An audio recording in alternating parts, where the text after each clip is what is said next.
അധ്വാനിക്കുന്നവരും ഭാരം ചുമക്കുന്നവരുമായുള്ളവരെ എല്ലാവരും എൻ്റെ അടുക്കൽ വരുവീൻ, ഞാൻ നിങ്ങളെ ആശ്വസിപ്പിക്കും. വിശുദ്ധ മത്തായി സുവിശേഷം 11:28. തൻ്റെ ഏകജാതനായ പുത്രനിൽ വിശ്വസിക്കുന്ന ഇവനും നശിച്ചു പോകാതെ നിത്യജീവൻ പ്രാപിക്കേണ്ടതിന് ദൈവം അവനെ നൽകുവാൻ തക്കവണ്ണം ലോകത്തെ സ്നേഹിച്ചു. വിശുദ്ധ യോഹന്നാന്റെ സുവിശേഷം 3:16. ക്രിസ്തുയേശു പാപികളെ രക്ഷിക്കുവാൻ ലോകത്തിൽ വന്നു എന്നുള്ളത് വിശ്വാസ്യവും എല്ലാവരും അംഗീകരിക്കുവാൻ യോഗ്യവുമായ വചനം തന്നെ.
ഇപ്രകാരം നമുക്കൊരുമിച്ച് ദൈവസന്നിധിയിലായിരിക്കാൻ ദൈവം കൃപ ചെയ്യുന്നതോർത്ത് ദൈവത്തെ സ്തുതിക്കുന്നു.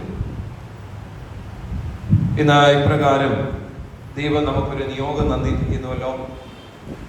സഭയായി 2 സഭകളായി ഒരുമിച്ച് ഈ ദേവാലയത്തിൽ കൂടി വരുവാനും ദൈവത്തെ ആരാധിപ്പാനും ദൈവം നമ്മളെ ബലപ്പെടുത്തിയിരിക്കുന്നു.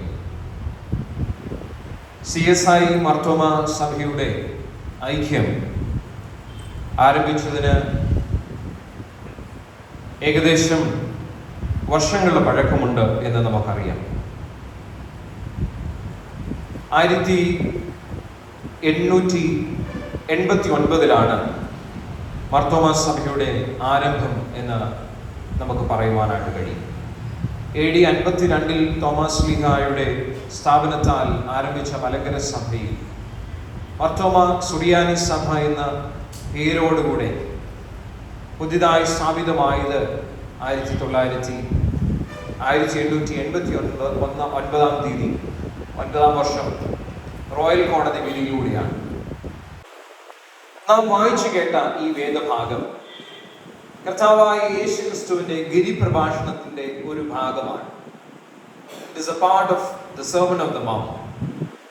കർത്താവിന്റെ ഗിരിപ്രഭാഷണം എപ്പോഴും നമ്മൾ വായിക്കുമ്പോൾ നമ്മുടെ ചിന്തകളെ വീണ്ടും നമുക്ക് നമ്മുടെ ജീവിതത്തെ വീണ്ടും അത് പരിശോധിക്കുവാനുള്ള അവസരമായി കാണുന്ന ഒരു വേദഭാഗമാണ് വിശുദ്ധ മത്തായി സുവിശേഷം 5-ാം അധ്യായം മുതൽ 7-ാം അധ്യായം വരെയുള്ള വേദഭാഗങ്ങൾ.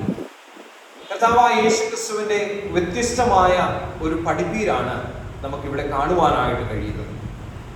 നിങ്ങൾ കേട്ടിട്ടുള്ളത് ഇങ്ങനെയാണെങ്കിൽ ഞാനോ നിങ്ങളോട് പറയുന്നത് ഇപ്രകാരം എന്ന് കർത്താവ് പറയുന്നു. കർത്താവ് പറഞ്ഞിരിക്കുന്ന പ്രകാരം ക്രിസ്തുവിനെ അനുഗമിക്കുന്നവർ ജീവിക്കുന്നുവെങ്കിൽ സ്വർഗരാജ്യം ഈ ഭൂമിയിൽ ഉണ്ടാകുമെന്നുള്ളത് യാഥാർത്ഥ്യമായ കാര്യമാണ്. എൻ്റെ കയ്യിൽ നിന്ന് അങ്ങ് വിട്ടുപോയി, സാത്താൻ എന്നെ കൊണ്ടങ്ങ് ചെയ്യിപ്പിച്ചു, അന്നേരത്തെ ഒരു ചിന്ത കൊണ്ട് അങ്ങനെ അങ്ങ് ചെയ്തു എന്നൊക്കെ പറയും. ചിലര് ഞങ്ങളോട് പറയാറുണ്ട്, അച്ഛാ എനിക്ക് ദേഷ്യം വന്നാൽ ഓട്ടനടി ഞാൻ എന്തെങ്കിലുമൊക്കെ ഒന്ന് പറയും. അത് മനസ്സുകൊണ്ട് പറഞ്ഞതല്ല, പക്ഷെ അങ്ങ് പറയും. അതെൻ്റെ ഒരു രീതിയാണ്, അത് മാറ്റാനായിട്ട് പറ്റത്തില്ല. അങ്ങനെ പറഞ്ഞു കേട്ടിട്ടുണ്ടോ? അങ്ങനെ പറയുന്നവരുണ്ടെന്ന് ഇവിടെ ഇരിക്കുന്നവരുണ്ടെന്ന് എനിക്കും അറിയാം. എന്നാൽ അതിനൊരു ബദലായിട്ടുള്ളൊരു കാര്യം പറയാം. അത് ശരിയായിട്ടുള്ള കാര്യമല്ല, തിരുത്താൻ പറ്റുമെന്ന് പറയാനുള്ള കാരണം ഞാൻ പറയാം. ഇവിടെ ഇപ്പോൾ നമ്മൾ അച്ഛൻ്റെ മുൻപിലായതുകൊണ്ട് നിങ്ങൾക്ക് ശുഭിതനാകാൻ പ്രശ്നമില്ല. എന്നാൽ ഇവിടെ എനിക്ക് പകരം നിങ്ങളോടൊരു കാര്യം ഇന്ത്യ ഭരിക്കുന്ന പ്രധാനമന്ത്രി വന്ന് പറഞ്ഞാൽ നിങ്ങൾക്ക് ഇഷ്ടമുണ്ടെങ്കിലും ഇഷ്ടമില്ലെങ്കിലും എന്ത് ചെയ്യും? കേട്ടോണ്ടിരിക്കും. ശുഭിതനാകുമോ? ഇല്ല. നിങ്ങൾ കോടതിയിലേക്ക് ചെന്നോ, കോടതിയിൽ ജഡ്ജി പറയുന്നത് നിങ്ങൾക്ക് ഇഷ്ടപ്പെടാത്തൊരു കാര്യമാണ് എങ്കിൽ നിങ്ങൾ ശുഭിതനാകുമോ? ഇല്ല. എന്ത് ചെയ്യും? മൗനമായിരിക്കും, കൺട്രോൾ ചെയ്യും. ആണോ? അപ്പോൾ കൺട്രോൾ ചെയ്യാൻ പറ്റാത്ത ഒരു കാര്യമല്ല ഇത്. എവിടൊക്കെ കൺട്രോൾ ചെയ്യാൻ എനിക്ക് പറ്റും എന്നുള്ളത് മനസ്സിലാക്കി ഞാൻ കൺട്രോൾ ചെയ്തു. വീട്ടിൽ ചൂടായാൽ കുഴപ്പമില്ല, ഭാര്യ കേട്ടോളും, ഭർത്താവ് കേട്ടോളും എന്ന് വിചാരിക്കുമ്പോൾ നമ്മുടെ കോപത്തെ നമ്മൾ അഴിച്ചു വിടും. ഇല്ലാത്തിടത്തോ നമ്മൾ അടക്കി വെക്കും എന്നുള്ളത് യാഥാർത്ഥ്യമായ കാര്യം ആണോ? ശരിയാണോ? അതുകൊണ്ട് കോപത്തെ എല്ലാവർക്കും അടക്കി വെക്കാനായിട്ട് കഴിയും. എന്നാൽ അത് എങ്ങനെ അടക്കി വെക്കുന്നു എന്ന് നമ്മൾ തിരിച്ചറിയേണ്ടത് ആവശ്യമാണ്.